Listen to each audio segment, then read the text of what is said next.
কথিত জিনের সাহায্যে সব রোগের চিকিৎসা করেন তিনি। দূর দূরান্ত থেকে রোগীরাও আসে অসংখ্য।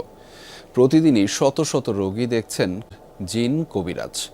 হয়ে যায় মনে করেন যে কবিরা যে চিকিৎসা করে ব্যর্থ হয়ে গেছে, কাজে তারা সফলতা হয়নি, আচ্ছা, তারা আচ্ছা। আমার কাছে আসবে ইনশাআল্লাহ। আমি সমাধান করে দেবো, আগে আল্লাহ, আচ্ছা, পরে আচ্ছা। রাসূল, পরে আমরা।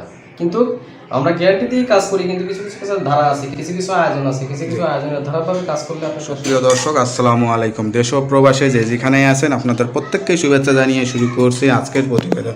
আজ আমরা কথা বলবো একজন অভিজ্ঞ জিন সাধক, আধ্যাত্মিক কবিরাজ ময়নুল ইসলাম সাহেবের সাথে।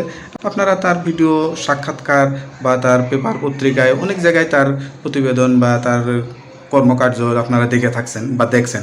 আজ আমরা আবার আসছি তার একটি ইন্টারভিউ বা সাক্ষাৎকার নিতে। তিনি বর্তমান কি অবস্থায় আছেন বা কেমন চলতেছে তার পেশা, এখন কি ধরনের রোগী বেশি আসতেছে? রোগী বেশিরভাগ আসে ওই যে স্বামী স্ত্রী অমিল, আচ্ছা, আচ্ছা। তারপরে ভাই ভাই মিল নাই, তারপরে মনে করেন যে সততা মিলে ফেলায়, আচ্ছা। জায়গা জমি নিয়ে মামলা, তারপরে মনে করেন টাকা নিয়ে আটকিয়ে রাখছে, এরকম কিছু রোগী আমার কাছে আসে। অনেকে আমি প্রেম ভালোবাসা করে ব্যর্থ হয়েছে, মনের মানুষ ফিরে পেতে সেগুলো চায়। তো বেশি করি, মনে করেন এগুলো তো করাই হয়ে থাকে। যারা বিদেশে চলে গেছে, দেশে বউ থিয়ে তারা তো অনেক পরকীয়া চলে গেছে, জি। তারা মনে করেন যে অনেক দুষ্কৃতিভাবে আমার ফোন দেয়, ভাই এইসব সমস্যার কাজ করেন কিনা। এগুলো তো আমি ইনশাল্লাহ করি, আচ্ছা, আল্লাহ আচ্ছা। রহমতে।